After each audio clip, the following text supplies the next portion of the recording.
Is This a Great Game or What? With the Hall of Famer Tim Kurkjian. I'm his son, Jeff Kurkjian. Dad, we only have 2 weeks left of the regular season. This is the most exciting time of the year in all of sports, but across Major League Baseball, things are tightening in these races, and we're going to jump into it. But there's one team that nobody is talking about, and that is my daughter McKinley Hope's T-ball team. She starts T-ball at just over 2 years old, Dad, tonight. So when this episode drops, we will have already had our first, heavy air quotes here, game.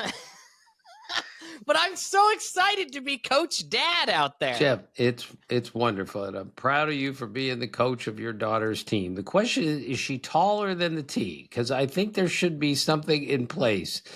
If you're not taller than the T, you can't play T-ball yet. Have you checked that out? Because I know this worked when you were a kid. You couldn't play till you were 11 because you weren't as tall as the T. Is she as tall as the T? It's arguable. You know, they build adjustable tees now that are a little bit smaller for the little ones. All right. So we've been practicing. Well, we always swing a bat in the basement. You know, we have a bat and tee and balls down here. But I just brought them out to the backyard. We were taking grounders. But the hardest thing for her to understand is, you know, we were trying to teach her to run to first base, but she would hit the ball and then she would try to go get the ball. So she didn't realize the defensive end of things. If you're hitting, you don't want to get near the ball, right? And if you're defending, you want to get the ball. So we're going to work through that tonight at our very first T-ball, heavy quotes again, game. Well, I can't wait. What about my shirt, Jeff? What do you think? Well, I recognize that shirt because I, very selfishly, I'm going to take credit here. I texted that link to that Roback shirt with dinosaurs on it to Kelly, your daughter, my sister, and I said, you got to get this for Pop-Up for Father's Day from Carson, because Carson, your oldest grandson, loves dinosaurs, and it's a great polo. The brand is awesome. Yeah, it's a great, comfortable shirt. I wore it and as a tribute to Carson today, cutest kid ever, first grandchild I've ever had. He asked me the other day, Pop, when you got married, were there dinosaurs when you got married? It was 42 years ago. No, but I told him there are dinosaurs today because I happen to be one of them. Again, Jeff, I did not know this till about a week ago, why the Doobie Brothers are called the Doobie Brothers. Did you know that? Dad, it never surprises me when you tell me something like how you Am thought I the that last adult to not know the answer to why they're called the Doobie Brothers? Well, I mean, isn't it due to marijuana? I would think so. That's what I was told. All right, I did not know that, Jeff. So, all right, let's. Well, maybe you were just smoking too much of the reefer when you were at University of Maryland, College Park back in the 70s. Simply not happening, Jeff. All right, listen, I every week I come up with a team, Tim, Jeff, and you know they're fun. I enjoy doing them. This week it garnered a lot of attention, and I'm really surprised. Remember, last week we had the all-female baseball team, you know, names that sound a little bit more female than male, okay? We had Sandy Koufax, and we had Connie Mack, and we had Carol Hardy, Kim Batiste, you heard of. So I got a bunch of suggestions from people. Did you read some of these? Yeah, I don't think this is Bo Jackson level mistake, but we did miss a very big one. Well, we missed Christy Mathewson, right? That's the biggest one. That's the biggest one we missed. Aaron Rawls pointed that out. Right. The biggest one we missed, I thought, was Jackie Robinson. Jackie. Yeah, that's true. We missed Jackie Robinson. Boy, that email came through as well. The point of this is I come up with one of these ridiculous lists, and everyone that sent something in has something that's better than what I put on the list. Right. I forgot. And Nolan Ryan's real first name is Lynn. Okay, Lynn. Now he goes by Nolan, so we can't call him Lynn Ryan. But don't you find it odd that the greatest power pitcher of all time, his real first name is Lynn, and he struck out 5,700 batters. I mean, and then when you think about Christy Mathewson, Sandy Koufax, a lot of female names in those pitchers. That was terrible. Jeremy Schaap, our dear friend, who now apparently listens to podcasts like he's got better things to do with his life. He mentioned Granny Hamner at shortstop. We could have used him. And Willie Weinbaum, my dear friend from ESPN, he said, well, the sports writer for the team has to be Shirley Povich. So I left out a lot of names, and thank you to everyone for not necessarily correcting me, but adding important names that we forgot. Now, to that point, Jeff, somebody called in and said, how could you leave Babe Ruth out? And but Jeff, listen, I've given this a little bit of thought. I want you to answer the question. Are more guys named Babe who go by the name Babe than women? I think more men go by Babe. I know there are baseball players, Babe Ruth, Babe Herman, Babe Dahlgren, Babe Adams, and a bunch more going by Babe. Okay. Football players, Babe Laufenberg, Babe Parilli. I grew up watching him play. And with girls, I mean, we have Babe Didrikson Zaharias, who's the greatest probably female athlete of all time. But I think there are more Babes who are men than women. Is that possible that we're right about that? I think I don't know enough Babes. You just listed every Babe, and I didn't know most of them. I know Babe Herman. I always thought that was a weird name, though, because Babe Ruth, he's George Herman Ruth. And then there's a Babe born Herman. In 1895 and then born in 1903 is Babe Herman. So there's no, like, one would think, oh, what a cool thing. We'll call him Babe Herman. No, they're unrelated because Babe Ruth was 8 years old when Babe Herman was born. So there's no way. I mean, he hit a lot of home runs, but he didn't start at 8 years old. That's for sure. Right. All right. The other thing that from last week, Jeff, is that I said again that Get Smart is my favorite sitcom of all time, and that will never change. And I actually showed my Get Smart lunchbox, which I received as an adult. Yeah, we had a little bit of a show and tell session, and you were such a little proud little sports writer walking up there. Hey, guys, today I brought in my Get Smart lunchbox. I got 5 emails from friends saying they heard about my Get Smart lunchbox. 3 of them are wondering where can they get one. This is what we've done.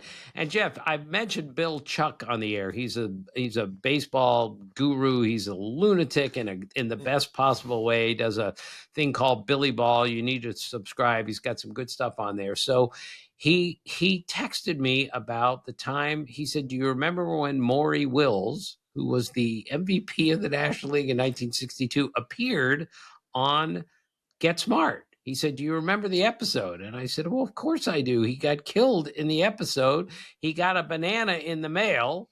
This is how all the chaos killed all the control agents. If you received a banana in the mail, you were the next to be killed by a killer gorilla. So, yes. And what I didn't know, and Bill Chuck reminded me, is that the Maury Wills's name in Get Smart in the one episode is Roberts, and the manager of the Dodgers is Dave Roberts, who was also a base stealer. So we had a lot of reaction to last week's podcast, and it was all stupid, but it was all really fun.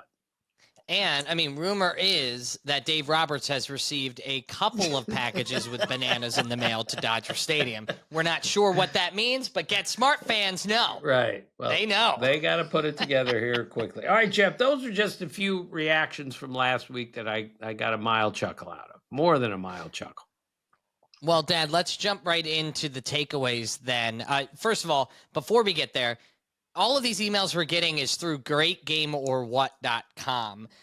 That's where Dad is able to access those emails. So if you ever have a question, Dad, I've said it before, I've said it multiple times. I love that you're able to now have this direct line with members of our family that want to listen and want to chat with you. So greatgameorwhat.com, scroll down, it'll say, reach out to us or whatever. It's there. You can find it and message us there. All right, takeaways, Dad. What do you have? All right. Well, Cal Raleigh leads the takeaways again. How many times do you think he has led the takeaways this year? 5? More? What do you think? I think there's at least 2 titles of episodes that involve him. Right. Well, He has been huge right. this season. Well, this time he tied through Sunday Mickey Mantle with the most homers in a season, 54 by a switch hitter. Mickey Mantle, Jeff, he's the greatest switch hitter of all time. So it got me to thinking. I did this pretty much off the top of my head. So I don't want anyone screaming at me, even though you're allowed to. There's a Hall of Famer at a switch hitting Hall of Famer at every position, from what I can tell. Catcher. So this is a Team Tim top of my head. Ted Simmons, Eddie Murray at first base, Frankie Frisch or Roberto Alomar at second base. Ozzie Smith is my shortstop. I'm going to pick one at each position. There are multiple guys. Outfield, a third base, of course, is Chipper Jones. Outfield is Pete Rose, Mickey Mantle to repeat, the greatest switch hitter of all time, and Tim Raines, who was a great, great, great player. And that doesn't include, of course, Carlos Beltran and Lance Berkman, who I think both someday will be in the Hall of Fame. I think they both belong. And I did not think of a pitcher. I figured it out. I was very proud of myself. Mordecai Three Finger Brown was a switch hitter. And I'm sure there are other switch hitting Hall of Fame pitchers, but he's the first one I could think of, and I stopped right there. And also, Jeff, Vida Blue, a non-Hall of Famer, but a great pitcher in his day, is still the answer to a very fun question. Who is the last American League switch hitter to win the MVP? The answer, Vida Blue in 1971, but no one really knew because he's a pitcher. But that was, pre-designated hitter, so he had to bat. Dad, I think that's a great Team Tim. And I know you kind of did it on a whim there, but I think it's fantastic. Well, it's important and it's relevant because people ask me today, is Cal Raleigh the greatest switch hitting catcher of all time? Well, he might be someday, but we have a switch hitting catcher, at least one, Ted Simmons, in the Hall of Fame. So, yeah, I enjoyed putting that together at the last minute. All right, Jeff, the A's can really, really hit. They don't pitch very well, and obviously they're not going to the playoffs. But I saw this. I got a kick out of this. So it's Sunday, Jacob Wilson, Nick Kurtz, who is an amazing player. He's got over 30 homers and 80 RBIs. Only 2 other A's rookies have ever done that, Jose Canseco and Mark McGwire, and they both won the Rookies of the Year that year. Brent Rooker and Colby Thomas, the 2 through 5 guys in the order on Sunday for the A's, all hit home runs. And I'm shocked to hear this. It's the first time that the A's can say that since 1930, when Haas, Mickey Cochran, Al Simmons, and Jimmy Fox all did it from the 2 through 5 spots in the order. That's a long time, given how good the A's were. Carney Lansford, Canseco, McGuire, David Henderson, they never did that. I was really surprised to hear that. Also, speaking of really good catchers, Sal Perez of the Royals hit home run number 300 and drove in his run number 1,000. Remember we went over this, Jeff? How 1,000th? I have a lot of trouble saying that. 1,000th. It's not easy to say. Not easy, yeah. So George Brett is the only other Royal with 300 homers and 1,000 RBIs. And the only catchers to get there in their first 14 years, like Sal Perez, are Mike Piazza, for me, the greatest hitting catcher ever to play in the major leagues. Johnny Bench, greatest catcher ever. And in the major leagues, and Yogi Berra, second greatest catcher in Major League history, according to me, not to anybody else. Josh Gibson, it might be the greatest catcher of all time now that we've taken the Negro League stats and brought them in. Those numbers are just ridiculous. But Sal Perez, just another step towards making it to the Hall of Fame. So, Jeff, on Sunday, the Mets won a game. They had lost 8 in a row, and Pete Alonso hit a 3-run walk-off homer. He's got 5 walk-off homers now, most by any Met ever. And I think it was very fitting that he hit the 3-run homer because he's hit a lot of home runs, especially to right center field like Sunday, to break things open. And again, I'm a big believer, Jeff. One swing, one event can turn the fortunes of a team. So let's just see if the big hit by Pete Alonso turns the tide for the New York Mets. It might. Who knows? I know Mets fans are completely tortured, and they do have a day off on Monday night. So obviously this is released on Tuesday. So they'll play tonight at home against the Padres, who, another playoff team right there, and a potential matchup. You never know how things are going to fall when it comes to the playoffs. The NL wild card is just nuts right now. So is the AL wild card for that matter. It's going to be a great final 2 weeks. Anthony Rizzo, last one, announced his retirement. So Anthony Rizzo is one of my favorite players, really good guy. And Jeff, remember, he caught the final out on a ground ball to Chris Bryant at third for the final out of the 2016 World Series. Cubs win for the first time in a million years. And you remember what he did, Jeff, after he caught the ball at first? I mean, this showed incredible court awareness. He put the ball in his back pocket. That's right. I remember. I was at that game. Right, I remember that. Right. And I thought that was amazing self-awareness to understand that this is a historic ball and it's staying with me. So he put it in his back pocket and he ran in and jumped on the dog pile. It was pretty cool. So Anthony Rizzo's not a Hall of Famer, but he had a really, really good career. And among the odd things that he did, so he hit over 300 homers and got hit by a pitch over 200 times. So he and Don Baylor are the only players ever to have 300 homers and 200 hit batters in their careers. And let's keep in mind, Mickey Mantle, who we mentioned earlier, got hit by a pitch 13 times in his entire career. And it's just, this guy got hit all the time, and it didn't seem to bother him, just like it didn't bother Don Baylor. I'll never forget seeing Anthony Rizzo in spring training, maybe 5 years ago, still with the Cubs. And I interviewed him, and I said, so what now? And he looked, this is spring training. He looks at me and he goes, all right, I'm going to go see if I can still hit this spring. Because this is how hard the skill of hitting is, Jeff. Every spring he went to spring training, much like Aaron Boone did, wondering, am I still going to be able to do this? Even in the prime of his career. That's how hard hitting a baseball is. Dad, did you see the note from a member of our family, Eric Hibbler? Yes, I did. And it said, tell everyone what it said, Jeff. So he's a music teacher and a massive Chicago Cubs fan. And Anthony Rizzo was in the stands, this is so neat, at Wrigley Field on Saturday, just hanging out with fans. He had a jersey with all these signatures on the back of it. I assume were fans signing his jersey because he loves the Cubby fans. I mean, it's massive. And Eric sent us a kind of a Kurkjian here, which is really neat. He said only 2 players have 300 home runs and have struck out a former MVP while on the mound. Those 2, Babe Ruth and Anthony Rizzo. Right. And that was cool. That was absolutely priceless when he struck out Freddie Freeman, who laughed out loud because it's a blowout game and everything else. And it was a good curveball that Anthony Rizzo threw. Mm-hmm. So, Eric, thank you so much for that. And look, I'm not disputing, but I didn't check with Frank from the Elias on this, and we have to be accurate on things like this.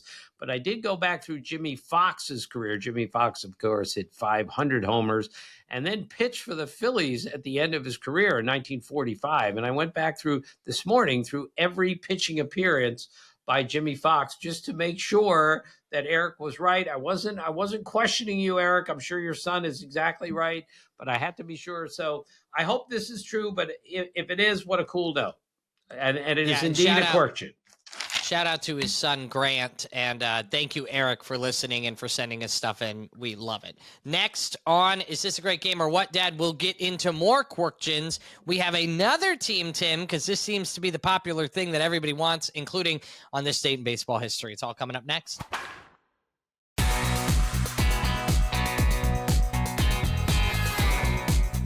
All right, Dad, what are your Kurkjians going into this week? Okay, well, you know how much I love James Wood and his dad, Kenny Wood. So this pains me to bring this up, but stats are stats, history is history. James Wood became the first player to 200 strikeouts this year. He did it in 144 games. That's not the major league record for fewest games to 200 strikeouts. Chris Carter at 137 games is the record holder, but James Wood recorded his 26th hat trick. So 26 times this year, 3 or more strikeouts in a game.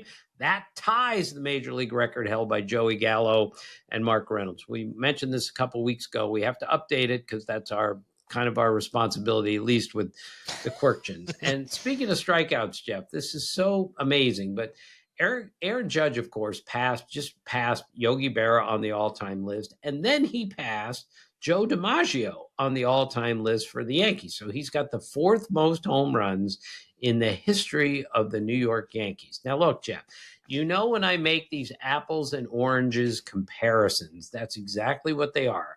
It doesn't matter, but it's still amazing to me that Aaron Judge has hit more homers than Joe DiMaggio, but he has almost 1,000 more strikeouts than Joe DiMaggio had in his career. And Judge has maybe 10 years left. I mean, that's how good he is. There's no telling how many home runs he's going to hit.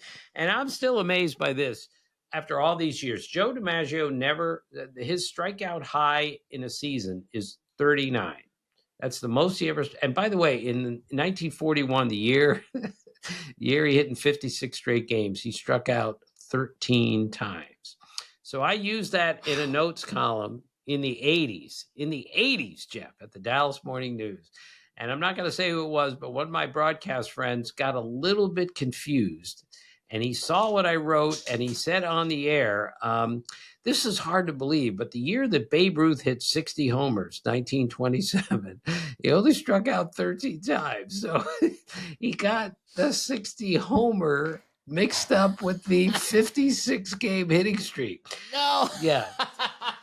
I mean, it's a natural mistake, but Joe DiMaggio never struck out more than 39 times in a season. And Aaron Judge, and I'm only pointing this out, Jeff, to show the difference in the pitching that we see today. 2017, Aaron Judge set the major league record, which still stands, of course, for most consecutive games with at least one strikeout at 37.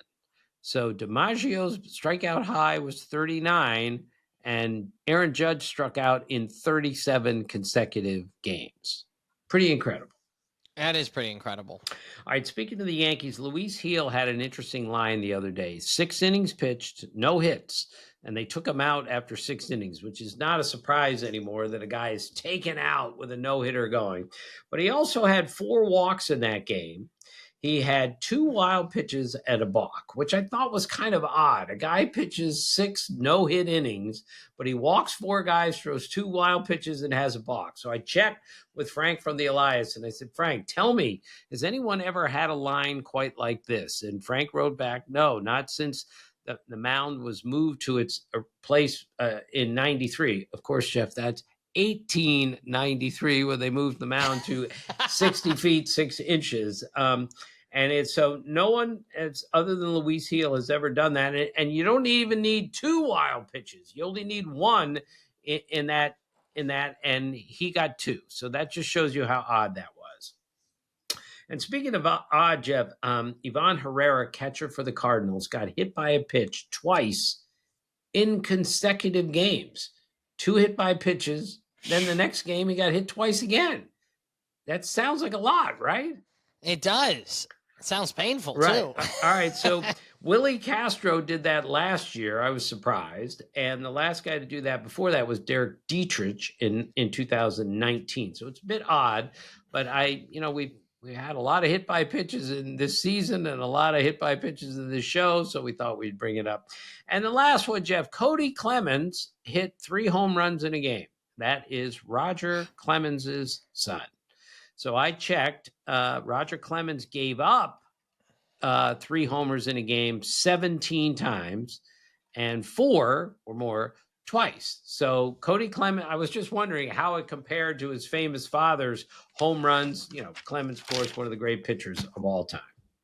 Yeah, it was funny. I actually interviewed Cody Clemens at spring training when he was with the Phillies, and I thought it was so funny. And the first thing we remarked about was the fact that how many times has my dad talked to your dad? And we thought that was really, really great, and both in the same position. And also, Dad, if you recall, and I know I've told this on the podcast before, but when I talked to Dickie Knowles, I said, how many times have you chatted with my dad?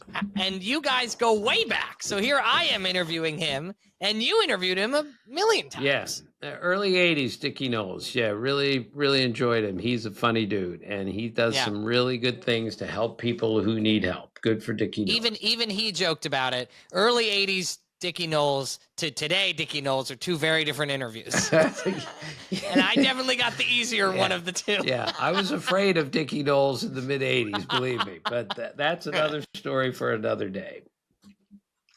What did you just get up to get, Dad? Did you go get baseball cards or something? What did I see Jeff, you and we're gonna do this very organically, and you didn't even know this is coming. As you know, Jeff, down in the downstairs basement, there's a bathroom, and I went in there and I just said, all right, I'm going to pick out 3 cards and we're going to use them on the air this week. I don't care what 3 they are. If I don't have a story, we're not using it. Boy, did I ever get lucky. So the first one is Jim Dwyer. So I covered Jim Dwyer when he played for the Orioles. He was a really good pinch hitter. He could really hit, but he didn't play every day because he hit left-handed and he didn't play much against left-handers. But the note on him is he told me once when he plays golf, he carries certain clubs that are left-handed and others that are right-handed. And he hits some shots right-handed and some shots left-handed. That's pretty weird, don't you think? But, I mean, does he do it in the sense of convenience? Like, there are times when I'm playing golf and I get myself in a situation where I wish I was left-handed because I'm going to hit a tree or I'm going to hit whatever. Or is it really like 100 yards out, I like hitting my 56-degree he's just more left-handed. Comfortable hitting some shots left-handed and other shots right-handed. So maybe I should try that. Yeah. Because, I mean... Yeah. Have you ever thought about going left-handed? Adam Dunn. Adam Dunn. Adam Dunn's wife asked him after his terrible, terrible, terrible season, have you ever considered batting left-handed? And he said, nope, that's not how it works. All right, the second one, God. This is incredible. This is R.J. Reynolds, who played for the Pirates a million years ago. And so I got to know the Pirates really well, 90s, because they were always in the playoffs. But R.J. Reynolds went to R.J. Reynolds High School, I believe, in North Carolina. So what are the chances of a guy who goes by his initials, R.J. Reynolds, went to R.J. Reynolds High School? I mean, that would be like my name being Walter Johnson, and I went to Walter Johnson High School. Speaking of which, what? Jeff, that just like blows my mind. And there was a guy when you were wearing a Walter Johnson sweatshirt who thought your name was Walter Johnson. Right, Jeff. I went to a Mr. sandwich Johnson. shop wearing my fleece pullover with Walter Johnson on it. And he said to me, name, and then he looks at my shirt and he goes, so you are Walter. And I said, no, that's the school I went to. I don't walk around with sweaters with my name on them. Well, one of my favorite connections between school and kid was my cousin Lane Kurkjian, your niece. She went to Jones Lane, and her second grade teacher was Mrs. Jones. Right. So Lane had Mrs. Jones at Jones Lane. Right. Yeah, it's just like Kelly Kurkjian had Miss Kelly in the 4th grade. So what you were supposed to do was give your teacher's name and then your last name. So Kelly says, Kelly, because it's the teacher, Kurkjian. And 3 times she got corrected by the person saying, no, I don't want your name. Yeah, I don't want your name. So Kelly finally had to say, my teacher's name is Miss Kelly, and my last name is Kurkjian, Kelly Kurkjian. All right, last one, Jeff, is one of my favorite players I ever covered, Mitch Williams. I picked out three names. I got Jim Dwyer, R.J. Reynolds, and Mitch Williams. So Mitch Williams is, one of the hardest throwing closers ever. He was a very successful closer, but he was also one of the wildest pitchers of all time. Jeff, go back and look. He gave up more walks than hits allowed in his career. I mean, he was so hard to hit because he had great stuff. He threw hard, and he was the wildest man in the world. Although he told me once that his brother Bruce, his older brother Bruce, was a pitcher also, and he was wilder than Mitch was. Wow. So Mitch, that's saying something. Because Mitch Williams' nickname was Wild Thing. Wild Thing, right? He said he famously said I pitch like my hair is on fire, and that was almost a literal distinction. So Mitch Williams told me once. I said your brother Bruce was wilder than you. He goes, yeah. When we would play catch in the front yard in high school, he said, like parents would come running out of their house and scream to the kids, "Get off the street! The Williams boys are playing." That's amazing. That's so incredible. Only Mitch Williams would share a story like that. I love it. Okay, so those are my baseball cards from nowhere, Jeff. I just picked them up this morning. I just went in there, went to the bathroom, said, all right, I'm picking three out. We're going to use it on the podcast. And those were the three: Jim Dwyer, R.J. Reynolds, and Mitch Williams. How great is that? I love that, Dan, and I love that you kind of surprised us with that. We haven't done It's in the Cards in a while, and that was a little bit of a take on it. I think that's so perfect. I may start doing this every week now, Jeff. 3 cards from the bathroom. How about that? That's a great ring to it for a segment, Dad. 3 cards from the bathroom. All right, I got it. And as long as you don't do the show from the bathroom, I think it's going to be a successful segment. Right. Okay, right. Jeff. This date in baseball history, is that right? Is that where we are? Yeah. What do you have on today, September the 16th? Okay. On this date in 1988, Tom Browning pitched a perfect game for the Cincinnati Reds. Tom Browning was the late Tom Browning was a really good pitcher, had a great changeup, and threw a perfect game in the major leagues. And I'm going to tell you the story again, though, Jeff. In 1990, 2 years later, he is pitching for the Reds, and they are in the World Series, and they are playing in Oakland. And his wife is pregnant, and she's ready to give birth any second. But he's at the game. He's in full uniform, and then he's a starting pitcher, so chances are they won't need him. But the game goes late. It's going to extra innings, and Lou Piniella calls down looking for Tom Browning, and he's not in the bullpen because he has left, as he should have, to go be with his wife, who was giving birth to their first child. And he went to the hospital in full uniform. So the next day I asked him, I said, Tom, did anybody ask you, like, what are you doing in the hospital in a full uniform? And he said, I guess they thought I was just like a really big fan of the Reds. He came straight from the bullpen to the hospital, and everything turned out well with his wife. We love that. A dear friend of mine, Donnie, he says that he has his own problems with grown men wearing jerseys. It's kind of a him thing. I don't have a problem with it, but I would have a problem with a grown man wearing a full baseball uniform who doesn't play for the team to a game. I don't think that's for fans. Let's keep the pants on the players. Right. You can wear the jersey, though. I'm good with that. All right. On this date in 2007, Jim Thome, one of my favorites, hit home run number 500 of his career. Of course, he hit over 600 home runs before he was done. And he was a big Cubs fan. He grew up in Illinois, and he loved Dave Kingman. So when he was like, 8, 9, 10 years old, somehow, right before the game, Jim Thome somehow got over the rail and went into the dugout like 5 minutes before a major league game to go up and say hello to Dave Kingman. And Dave Kingman had to say, look, kid, you got to get out of here. The game's going to start in 5 minutes. But I just love how resourceful Jim Thome was, that he could get down into the Cubs dugout and say hello to Dave Kingman, his baseball hero. And now, all these years later, over 600 homers.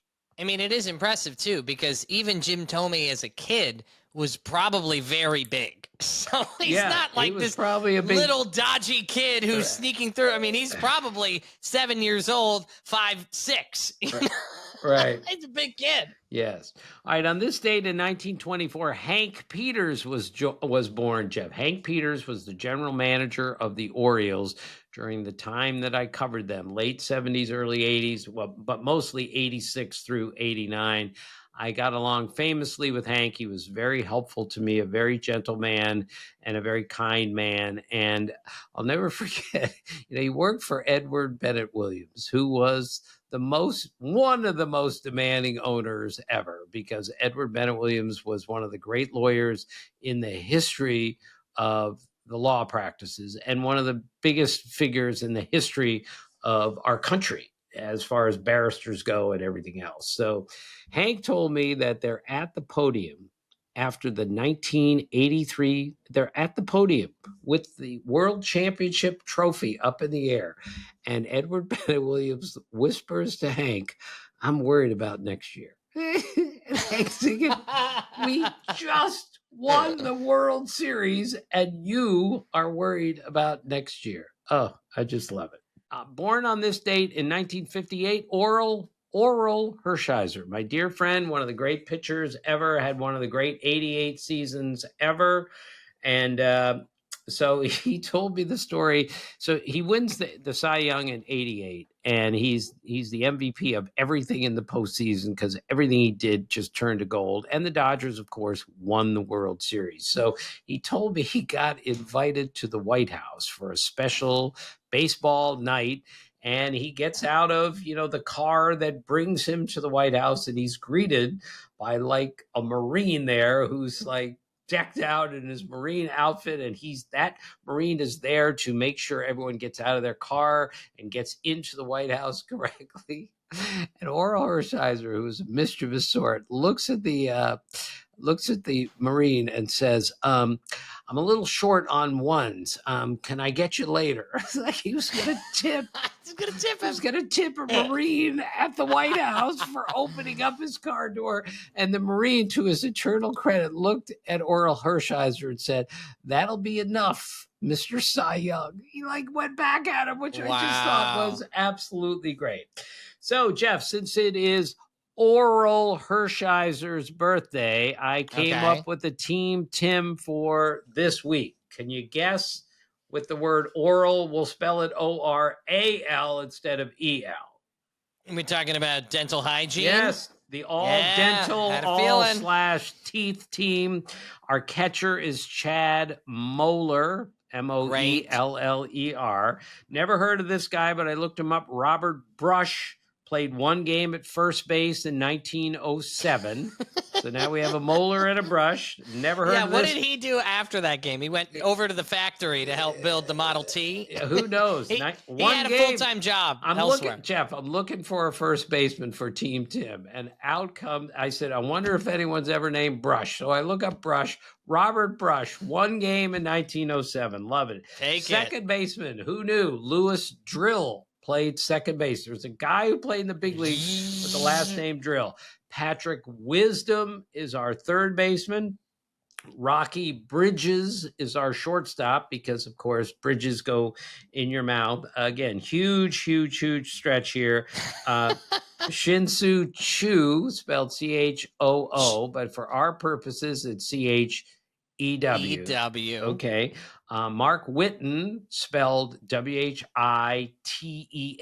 which really also sounds like whiten, which we do with our teeth, right? So Mark Whitten is one of our outfielders, hit 4 home runs in one game. Biggest stretch thus far. Continue. Cap Anson is one of our he was more of a first baseman, but he played the outfield, bunch of games in the outfield. So he's one of our outfielders. Charlie Root is one of the pitchers. And I needed to combine the other two pitchers because they actually faced off against each other more than once in the major leagues, Matt Cain and Ivan Nova. So we had a starting pitching matchup of Nova Cain.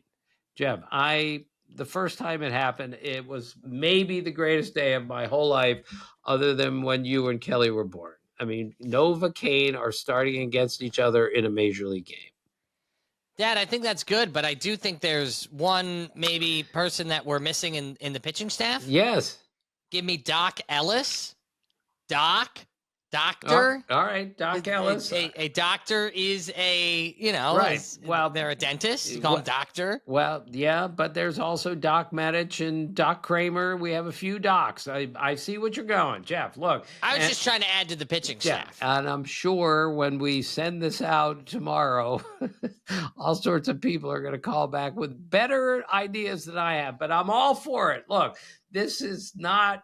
We're just trying to have a little fun with this. If you can better my list, I love it. Please. This is not the list. It's just a dumb list that I came up with. The all dental / teeth team in honor of Oral Hershiser's birthday. I love that. Well, Dad, thank you for another great episode. A little teaser here, Dad. I, your son, have created my very own Team Tim, and I'll give it to you on Thursday. All right. Now, are you going to give me any clues to see if I can come up with a better version, or are you completely on your own for Thursday? Because I'm happy to leave this in your hands, Jeff. Jeff, I think it's time. No. Here's your clue. And I want you to... Here's what we'll do. I'll give you a clue, and you create a team based upon this clue. Okay. And if you miss what the subject is, that's fine. We'll have 2 Team Tims. Jeff Kurkjian in high school. That's all I'm going to say. Think about me in high school. Right. Don't say anything. No, I already got it. It's the all-dork team. Is that it?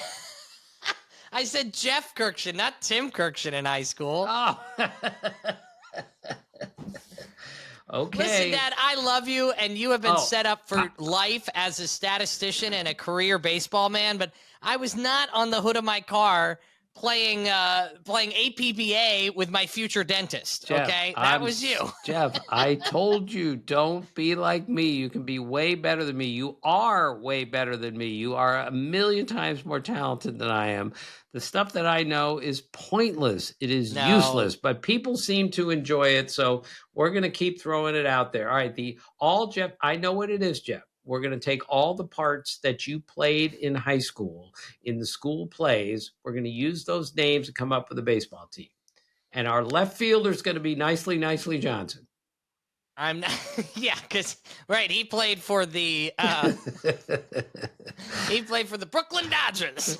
Up to the plate, it's Nicely Johnson, everybody. Jeff Kurkjian in high school. That's a great clue. I'm going to come up with my own list, but you're on the clock, Jeff. You are doing the Team Tim on Thursday. It's going to be called the Team Jeff, okay?